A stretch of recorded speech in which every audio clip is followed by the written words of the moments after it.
청년 때 시골 교회에 봉사를 간 적이 있었습니다. 그 당시에는 시골 교회 이제 주일학교가 좀 약하니까 우리 도시에 있는 교회들이 가가지고 주로 주일학교를 이제 많이 했습니다. 우리 남녀 청년들이 그곳에 가서 막 비지땀을 흘리면서 여름 성경 학교를 잘 이제 마쳤어요. 그리고 하루 정도 쉬는 날 있어가지고 그 마침 근처에 저수지가 있어가지고 그곳에 가서 이제 수영을 하면서 놀았습니다. 그런데 한 자매가 튜브를 타고 조금 깊은 데 가가지고 장난을 치다가 그만 그 튜브에서 몸이 빠졌어요. 물에 빠지게 된 거죠. 막 소리를 지르면서 허우적 되는데, 사실 그때 저도 수영을 잘 못했지만 무조건 살려야 된다, 큰일 났다 생각해서 제가 뛰어 들어갔습니다. 그래서 그 자매인 데로 갔어요. 그래서 어떻게든지 이제 그녀를 끌고 나오려고 하는데, 이미 이제 물을 좀 마신 그 자매가 막 살겠다고 두 팔로 내 목을 꽉 잡는데 같이 빠져 죽는 줄 알았습니다. 다른 형제들이 막 빨리 와가지고 그래서 도와가지고 무사히 나왔어요. 그 자매는 평상시에는 굉장히 조신하고 또 부드럽고 아주 약해 보이는 자매였는데 그렇게 힘이 센 줄을 몰랐습니다. 여러분, 우리가 종종 물에 빠진 사람 막 온 힘을 다해서 발버둥 치잖아요. 그러다 보니까 구하러 간 사람들이 같은 위험에 처할 수가 있어요. 그래서 구조대원들은 되게 이제 경험이 많으니까 그런데 가면은 먼저 그 사람 혼절을 시켜가지고 힘을 다 빼게 한 다음에 그냥 자기가 끄는 대로 그대로 끌려서 나오도록 그렇게 해서 이제 사람을 구하기도 합니다. 여러분, 우리 신앙을 돌아보면은 이와 같습니다. 종종 하나님의 은혜를 방해하는 것이 다른 무엇이 아니라 바로 내 속에 있습니다. 내가 너무 힘을 주고 있어요. 내 스스로 하려고 하는 의지가 너무 강해요. 의지가 강할수록 우리는 하나님의 은혜로부터 멀어지게 됩니다. 여러분, 우리는 스스로 사는 존재가 아니잖아요. 스스로 존재하시는 유일하신 분, 하나님을 의지해서 살아가는 존재일 뿐이에요. 그것을 가르치는 가장 좋은 비유가 바로 이 포도나무 비유입니다. 하나님은 농부세요. 그리고 우리 예수님은 포도나무예요. 우리는 그 포도나무에 붙어있는 가지들입니다. 포도나무 역시 야생에서 저절로 자라는 것이 아니고 농부가 반드시 심고 그리고 돌봄이 없이는 자랄 수가 없어요. 이것을 통해서 우리 예수님도 스스로 사는 자가 아니요 하나님 아버지께 의존하는 분이라고 하는 것을 고백해요. 우리 요한복음 5장 30절에도 보면은 내가 아무것도 스스로 할 수 없노라. 주님은 자신이 스스로 하는 존재가 아니라는 것을 우리들에게 가르칩니다. 그분이 그럴진데 우리들은 더더욱 그런 자가 아니겠어요? 자, 포도나무의 가지는 어떻습니까? 가지가 할 수 있는 일은 아무것도 없죠. 그냥 가지는 나무에 붙어 있어야 살 수 있습니다. 붙어 있기만 하면은 포도 열매를 맺을 수가 있습니다. 그 가지가 할 수 있는 건 정말 아무것도 없어요. 모든 것은 다 나무가 합니다. 뿌리로부터 물과 양분을 빨아 올려가지고 줄기를 통해서 각 가지로 전달을 하잖아요. 그러면 가지는 그 보내주는 물과 양분을 맛있게 먹고 살아갑니다. 먹고 그냥 살아가요. 그러다 보면 자기도 모르게 저절로 거기에 포도가 맺게 돼 있습니다. 그러니까 가지가 해야 할 일은 딱 하나밖에 없어요. 나무에 잘 붙어 있는 것입니다. 붙어 있기만 하면 됩니다. 뭘 하려고 할 필요가 없어요. 가만히 자신을 나무에 맡기면은 나무가 알아서 합니다. 이게 5절에 그 말씀이잖아요. 나는 포도나무여 너희는 가지라. 그가 내 안에 내가 그 안에 거하면 사람이 열매를 많이 맺나니 나를 떠나서는 너희가 아무것도 할 수 없습니다. 나를 떠나서는 너희는 아무것도 할 수 없다. 여러분, 우리는 이것이 우리의 뼛속 깊이 체득이 되어져야 할 진리의 말씀이라는 것을 알아야 합니다. 나를 떠나서 너희는 아무것도 할 수 없는 존재야.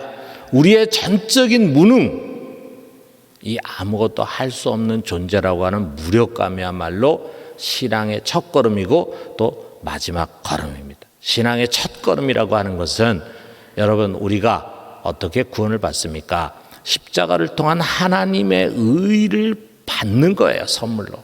그러기 위해서는 자신의 의를 온전히 내려놔야 합니다.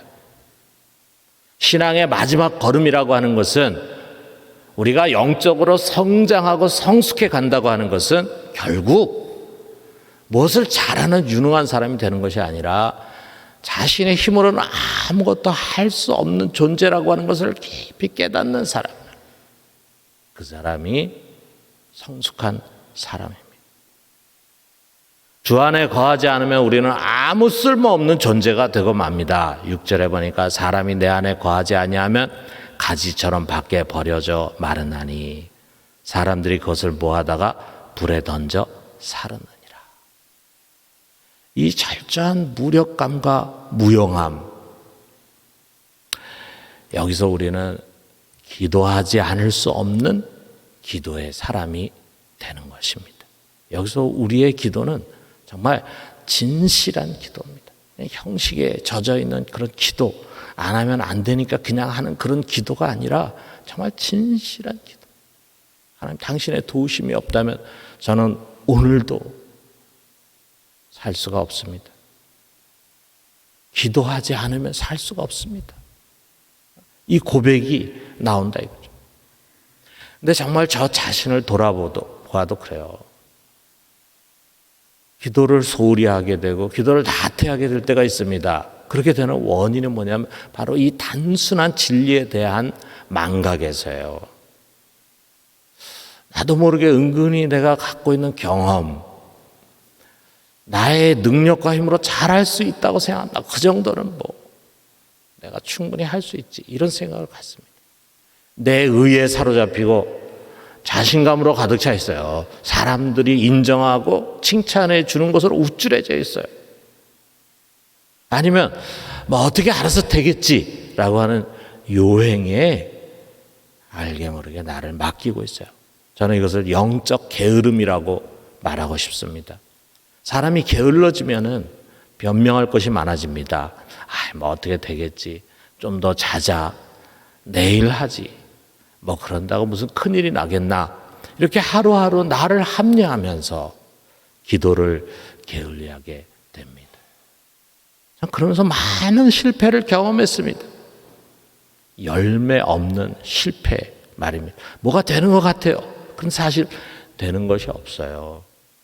겉은 번지르합니다. 그런데 내면은 아무 실속이 없습니다.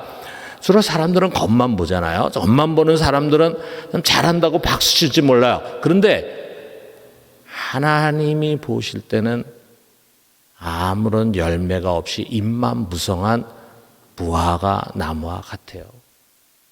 내 삶이. 그리고 그 실패의 원인이 다른 것이 아닙니다. 나의 힘과 지혜를 의지하면서 태평했어요. 그러다 보니까 기도하지 않았어요. 스스로 하려고 하는 자만감으로 가득 차 있었습니다. 사랑하는 성도 여러분, 우리 다시 시작합시다. 아무 일도 할 수 없는 존재가 바로 우리입니다. 내 힘으로 이룰 수 있는 것은 아무것도 없습니다. 우리가 할 수 있는 것은 오직 주님 안에, 그분 안에 거하는 것입니다. 그분만을 의지하는 것입니다. 큰일뿐만이 아니에요. 작은 일도 그렇고, 우리 교회 사역뿐만이 아니에요. 우리 가정도 그렇고, 직장의 일도 그렇고, 오직 예수 그리스도 그분만을 의지합니다. 크고 작은 일을 만날 때마다 우리는 먼저 그분 앞에 도움을 요청해야 합니다. 여러분, 우리가 성경에 보면 바울이라는 사람 생각해 보면은요, 정말 그는 자랑할 것도 많고 의지할 것도 많은 사람이었잖아요. 계시받은 것도 많습니다. 여기에 성경에 있는 많은 내용들이 누구를 통해서 간접적으로 배운 것이 아니라 그가 하나님으로부터 직접 계시를 받았어요. 또 우리가 고린도 후서를 보면 그가 3층전까지 올라갔다.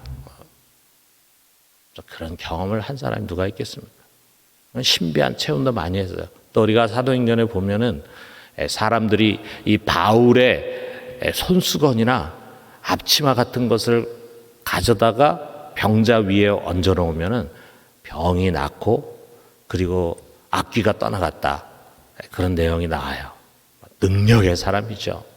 그만큼 정말 하나님 귀하게 쓰셨어요. 자, 그런데 이런 글을 하나님 계속해서 귀하게 쓰기 위해서 꼭 필요한 것이 있었습니다. 그 뭐냐? 그것은 끊임없이 바울이 자기 자신을 스스로 연약한 자라고 고백하는 그 겸손에 머물게 해야 돼. 그런데 이게 사람이 그렇게 되질 않습니다. 자기가 많은 것을 체험하고 많은 경험이 있고 많은 능력이 있고 이러다 보면 사람이 그렇게 되기 어렵습니다. 그래서 하나님 이 사랑하는 자에게, 이 귀하게 쓰는 자에게 육체 가시를 주셨다 그랬어요. 육체 가시.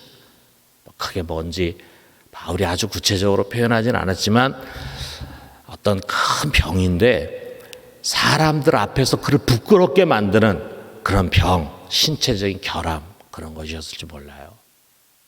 이게 너무 싫어가지고 하나님 앞에 작정 기도를 여러 차례 했습니다. 이거 좀 치유해달라고. 그런데 그랬을 때마다 하나님께서 그에게 주신 응답은 이것입니다. 내 은혜가 내게 족하다. 이는 내가 약할 그때 내가 강함이라. 이거예요. 내가 너를 일부러 약하게 하는 거야. 네가 약할 그때 내 능력이 강해지는 거야. 이 귀한 진리를 깨닫고 바울은 자신의 약함을 자랑하는 자가 됐다 그랬습니다.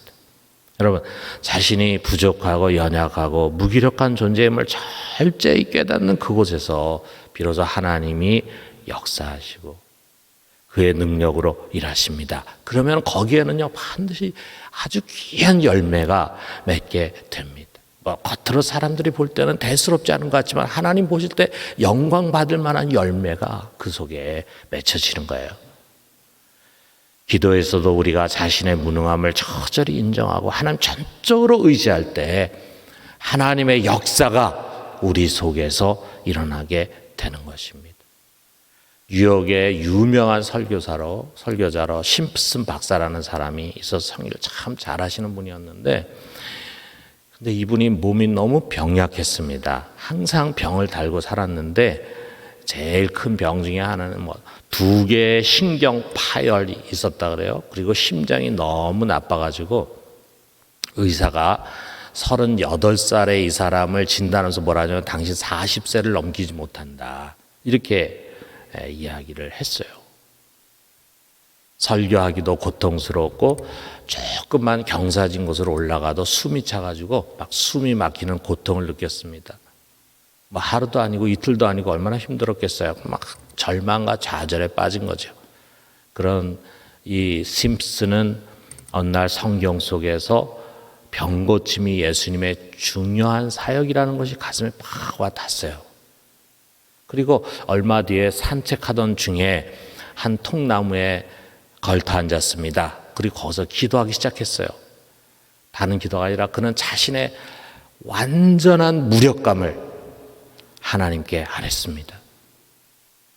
그리고 거기에다가 하나님이 언젠가는 건강하게 해주실 수 있다고 하는 믿음을 덧붙였어요. 자신의 믿음에 대한 고백과 아울러서, 자신의 무능에 대한 고백과 아울러서 하나님의 능력에 대한 신뢰를 고백했습니다. 그런데 그 숲에서 기도하는 가운데 그런 그의 모든 체질 가운데 하나님께서 임재하시는 것을 느꼈습니다. 하나님께서 그의 몸을 만져주신 거예요. 그리고 치유해 주신 거예요. 그래서 며칠 뒤에 이 심부스는요 1000m가 되는 높은 산에 올라갈 수 있었습니다. 훗날에가 이렇게 말했어요. 내가 산꼭대기에 올라갔을 때 연약함과 두려움의 세계는 내 발밑에 있었습니다.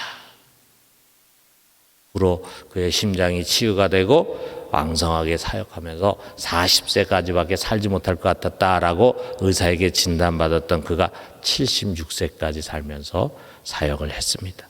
자, 우리 7절에 이 말씀 하잖아요.